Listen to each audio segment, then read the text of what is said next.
Fala pessoal, bem-vindos a mais um vídeo aqui no canal. Será que agora é a hora de a gente mandar toda a nossa grana lá pro exterior com esse dólar aí que caiu bastante? Você já se perguntou por que teve essa queda gigantesca no dólar frente ao real? E o que pode impactar ele para que ele volte a subir novamente, que é o que a gente não quer? Quer saber todas as respostas para essas perguntas que eu acabei de fazer para você? Então assiste esse vídeo até o final que eu tenho certeza que você vai amar. Antes que eu me esqueça, já deixe sua curtida aqui embaixo, se inscreva no canal para mostrar pro YouTube que você gosta desse tipo de conteúdo. O último grande pico de dólar que a gente teve antes dessa queda foi no dia 12/4, no mês passado. E ele tava nas casas dos 5,72, bem alto, né? E desde lá ele só vem caindo. E nesse momento que eu tô gravando esse vídeo aqui, ele tá custando R$ 5,05. Não entramos nesse valor desde o final de 2020, desde dezembro. Só pra vocês terem noção, o total dessa queda do dólar nesse exato momento é próximo aos 12%. Vocês conseguem ver nessa imagem que eu tô mostrando pra vocês a variação do dólar desde o começo do ano de 2021.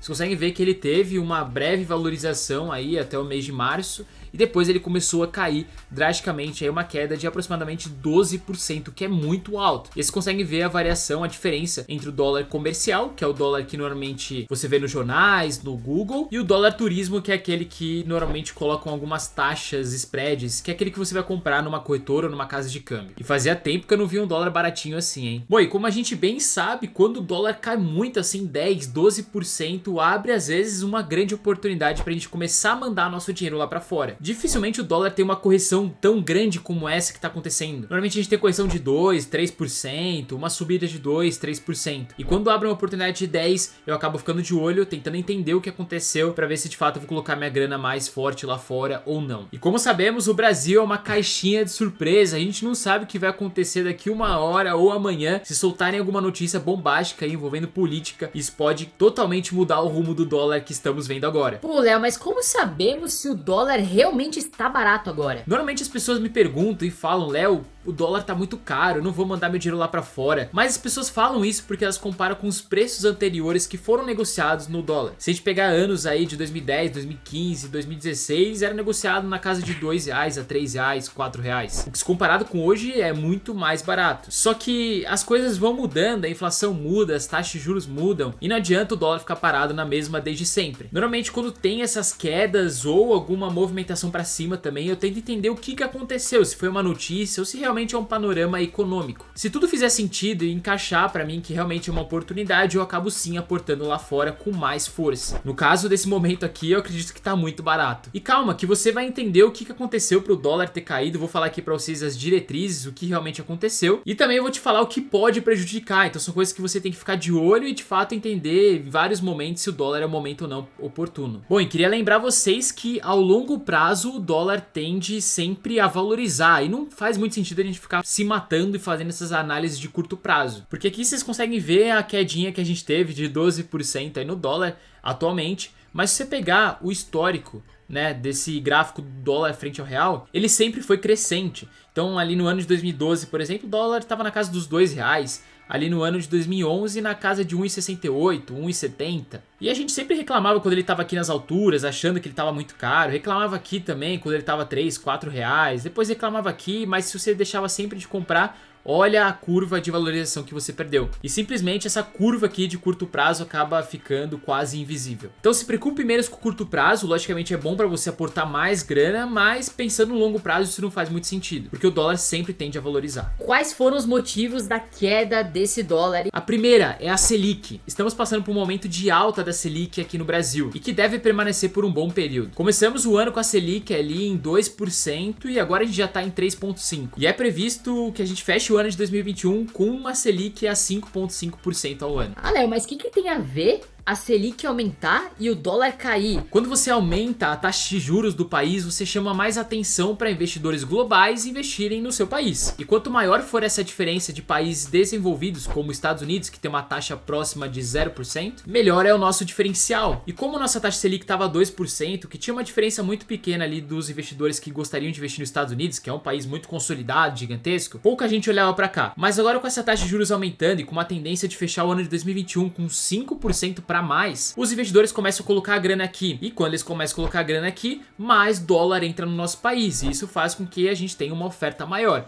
e como vocês bem conhecem oferta e demanda, o preço do dólar acaba caindo bastante. E muito dessa alta dessa Selic agora representa muito também a questão da alta da inflação que a gente está tendo agora no país por conta da pequena volta que a gente já está observando na economia e no mercado. As pessoas estão consumindo mais, voltando com mais força e isso faz a inflação subir. Então eles precisam subir a Selic para de certa forma controlar a inflação também, e isso já ajuda muito o dólar aqui no Brasil. Eu queria mostrar para vocês exatamente essa tabela que compara o juro de diversos países com a inflação também daquele país, para mostrar os juros reais que é negociado. O que é os juros reais, Léo? É simplesmente os juros menos a inflação, e a gente tem o juros real, o quanto realmente ele está rendendo acima da inflação. E a gente consegue ver que em primeiro lugar a gente tem a China e depois Turquia, que é um país muito comparado com o Brasil antes do investidor colocar seu dinheiro aqui ou lá, né? Eles comparam muito Turquia com o Brasil. Você consegue ver que o Brasil tá aqui embaixo e atualmente ele tá com uma taxa de juros real negativa, né? A inflação tá muito superior ao que realmente a taxa de juros está sendo negociada aqui. Mas isso com o aumento da Selic ao longo prazo tende realmente a equivaler as coisas e mais investidores entrarem aqui no país. A segunda questão que faz o dólar cair aqui no Brasil é a questão das matérias-primas estarem bem caras, valorizadas. E quando eu falo de matéria-prima, eu falo de grão, de metais, carnes, papel e até celulose. O preço do minério de ferro está batendo uma alta histórica. E o Brasil ele é um grande exportador desse tipo de insumo, o que faz a gente aproveitar o maior faturamento do dólar, né? Se o preço das commodities estão mais alta e a gente exporta muito isso,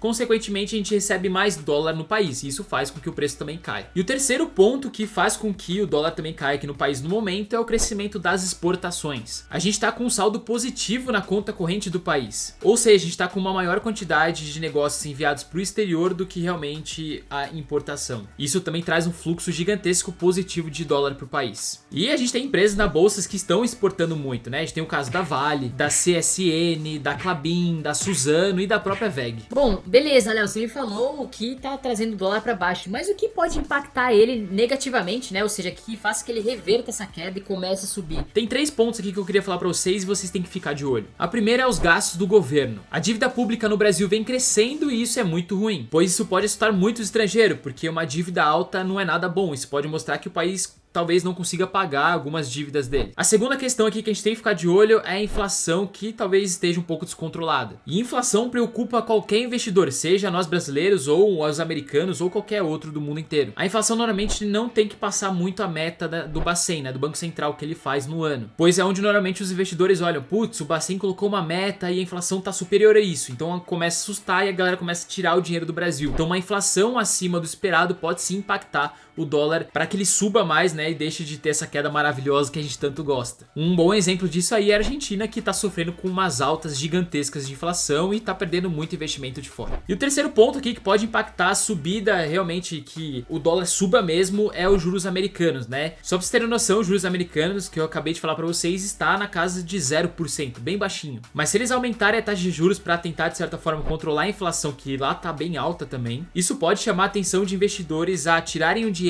de países emergentes e colocarem em países desenvolvidos. Isso é muito comum, tá? Se um país desenvolvido sobe uma taxa de juros, porque ele vai deixar o seu dinheiro correndo risco num país emergente. Então vamos ficar de olho nesses juros americanos. A tendência é que até o final do ano ele não aumente isso, ou se for aumentar, que aumente lá pro final do ano. Então vamos ficar ligado, porque isso pode sim impactar o dólar aqui no Brasil. Bom, e quais são minhas conclusões para esse vídeo aqui tão maravilhoso que a gente gosta de falar de dólar? Bom, eu acredito que o dólar tá sim num bom momento de compra, ele tá muito baixo. Pô, R$5 é quase nada, assim, em frente ao que a gente estava sendo negociado ao ano passado todo e ao começo desse ano também. É muito difícil acertar se o dólar vai continuar caindo ou subindo, porque são diversas variáveis. E ninguém nunca acerta. Se aquele banco fala pra você que o dólar vai fechar o ano a 5, a 6, ele tá errado, porque ninguém consegue acertar. O que a gente tem que aproveitar é esses momentos de queda de 10, 12% para aportar mais. Porque eu tenho certeza que muitos de vocês já colocaram dólar lá fora pagando muito mais caro, 5,50, 5,60.